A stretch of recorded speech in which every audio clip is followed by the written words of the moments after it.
Randall like, want something more tonight?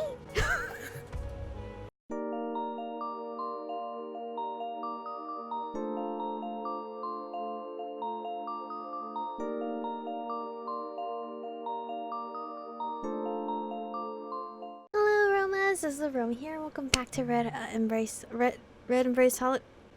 What is this called? Red Embrace Hollywood? It just doesn't seem right. But anyway, we are here, stuck in the hotel. I told David to leave because I'm pretty sure my character is gonna die, so there's no point in him staying in the hotel anymore. For a moment, I felt the same way I did my first night, all alone in this empty room. It didn't matter that I'd already seen unimaginable things. I'd already seen unimaginable things or survived some of the darkest parts of Hollywood. The coming days still felt like the most uncertain I'd ever see ahead of me. I'm very scared. I'm scared my girl's gonna get a bad ending again. An arid Thursday night stretched out before my eyes. I sat on the ledge of my open window, gazing at the moon over the Hollywood hills. In less than 24 hours, I'd be walking into the abattoir, getting ready to give an announcement that would change the life of every vampire in LA. Until then, Charisse wanted me to stay here, locked up with my thoughts. Okay, it is the abattoir, the club area. I did not want David to go there because he might die. I could call someone, but I had a feeling this guard were monitoring my phone. My only other sources of entertainment were the TV and the sparkling city outside my window.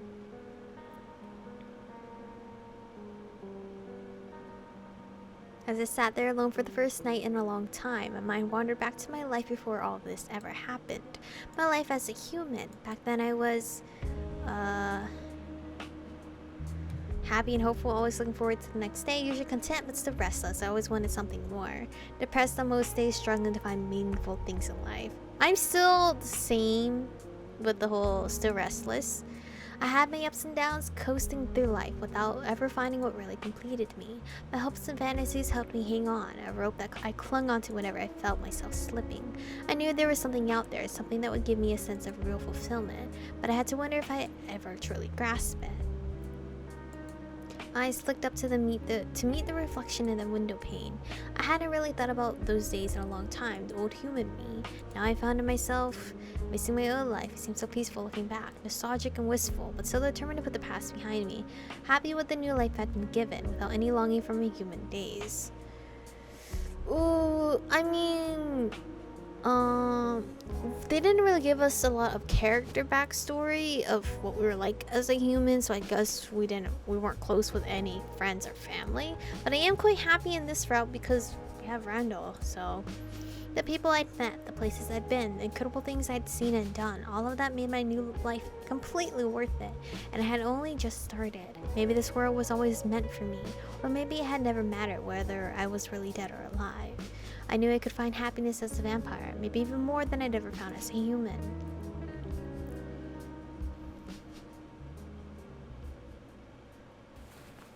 I sank back onto the bed, finally drifting out of my thoughts. Randall's face surfaced in my mind. There was no way Charisse would willingly let me visit him at this point, not if tomorrow was D-Day.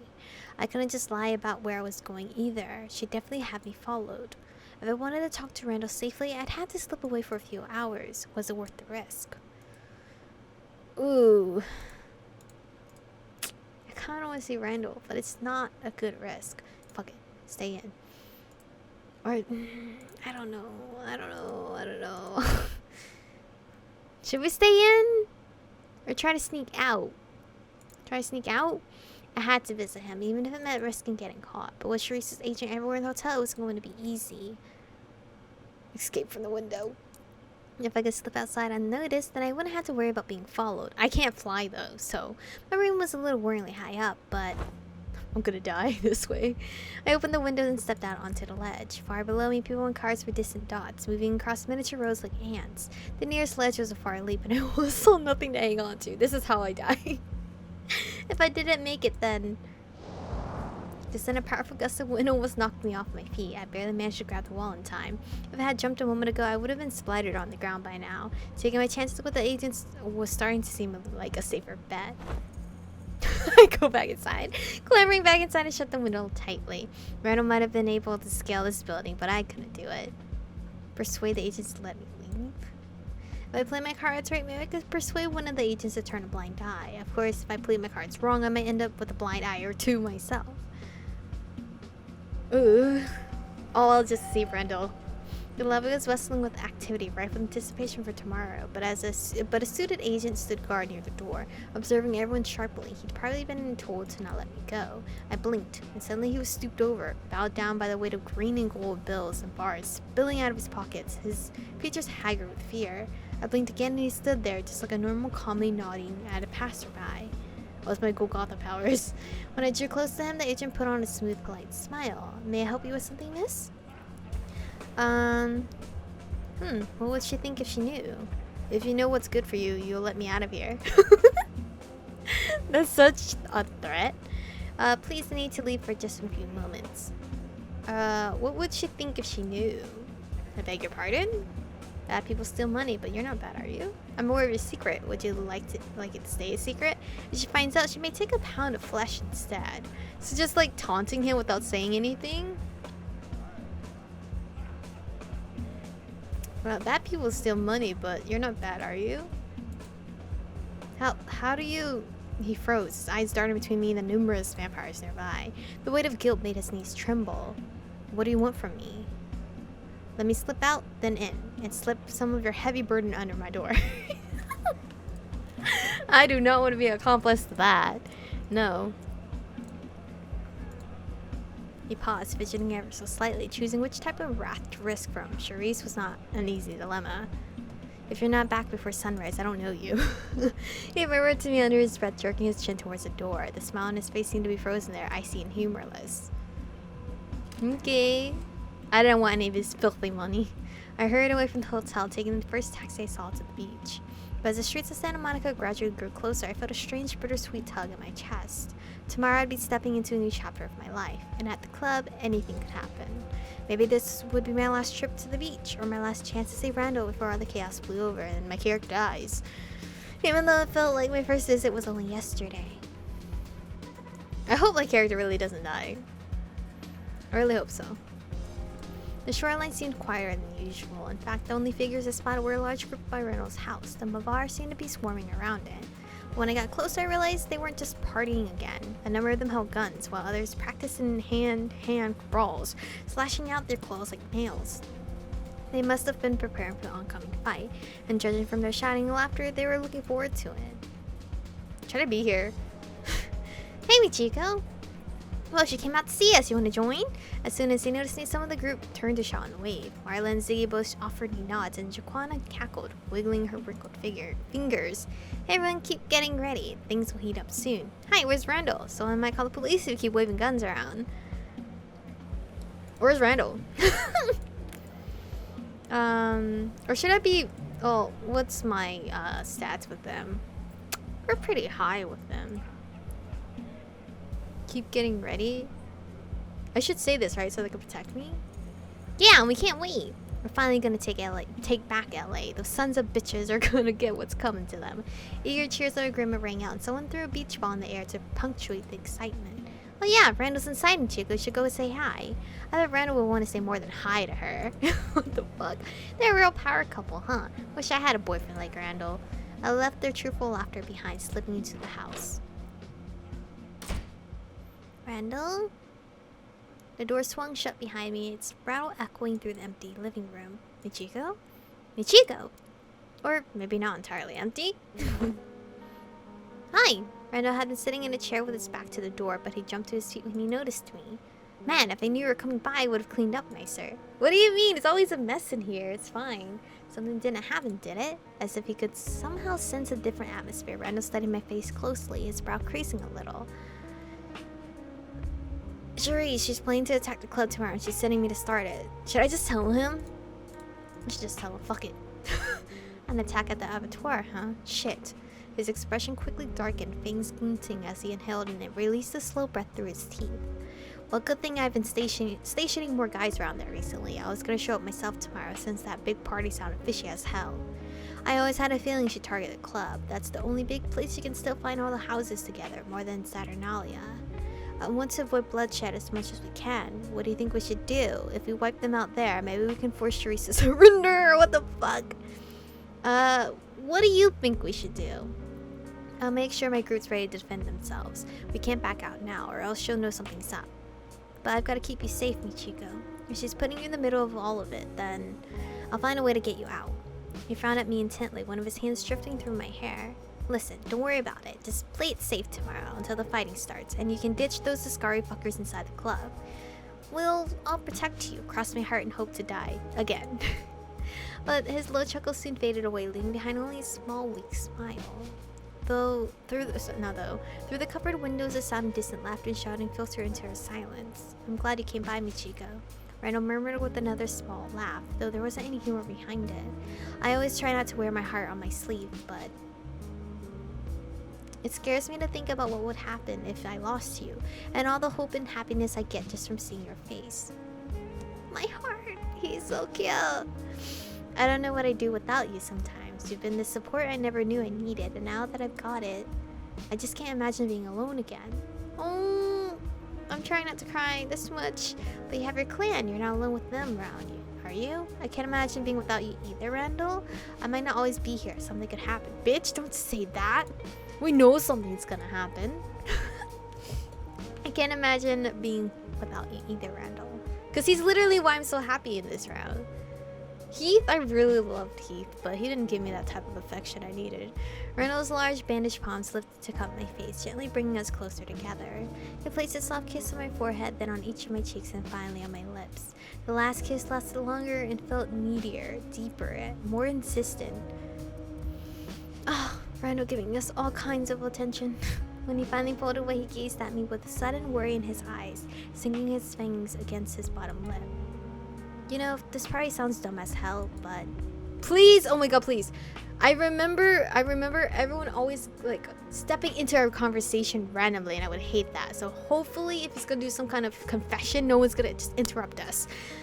Every night I keep getting this funny feeling like we're standing on the edge of some giant abyss, staring down into the darkness. And when the war breaks out for real, we're all gonna fall in together. It won't really matter who wins and who loses because we'll already be at the bottom. I know how you feel, but I don't know how we can escape from it. It'll all work out in the end, you'll see. I'm an optimist, so it'll all work out. Yeah, it's hard to see, but it'll eventually happen. Yeah, it will. You're right, Michiko. He offered me an uncertain smile, then let out a little laugh, not one of his deep chest-rumbling ones, but more hoarse. Oh, Christ, you came all the way out here and I'm wasting time sounding like a fucking doomsayer or some shit. His broad chest heaved a huge sigh, and he shook his head in frustration. Let's just chill out and enjoy ourselves like old times, okay? We'll pretend you're still just a starry-eyed newbie and I'm your handsome mentor, and all the rest of the world can go to hell. He traced a thumb lightly along my lower lip, gazing into my eyes. Randall, want something more tonight? Reach up and kiss him like old times. That sounds just fine to me. It's hard to forget it when it's always there, but I'll try. We're an optimist. You stupid fucking choice. Let's say we want something more tonight, because I don't know if my girl is gonna die. Chico? Randall murmured my name with a trace of surprise, maybe even confusion. His brow burrowing into a dark line. I'm foreseeing the future that I'm going to die, so give my girl what she wants. But Soleil's expression darkened.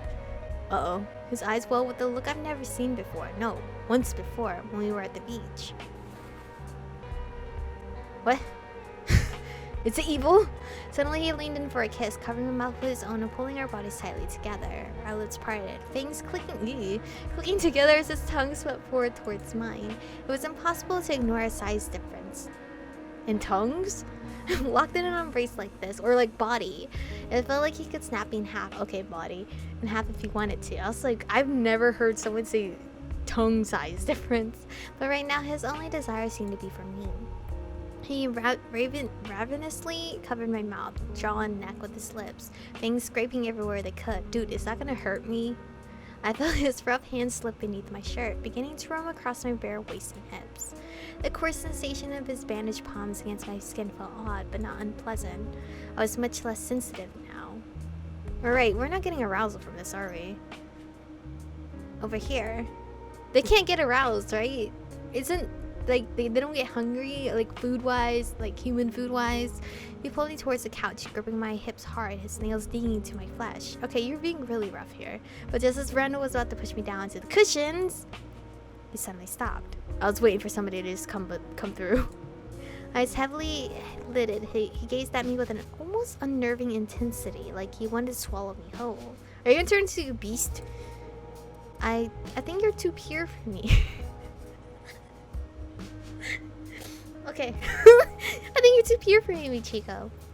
Do you really want me to dirty you like this? I did not allow Heath to do it because he wanted to do it high or drunk. And I did not like that. I hate drugs. He breathed those words against my cheek, his lips lightly brushing my skin with each movement. I'm not pure, Randall? No, you're right. We shouldn't. Yes, I do. No. My girl might die, so let her last night be the best. Yes, I do.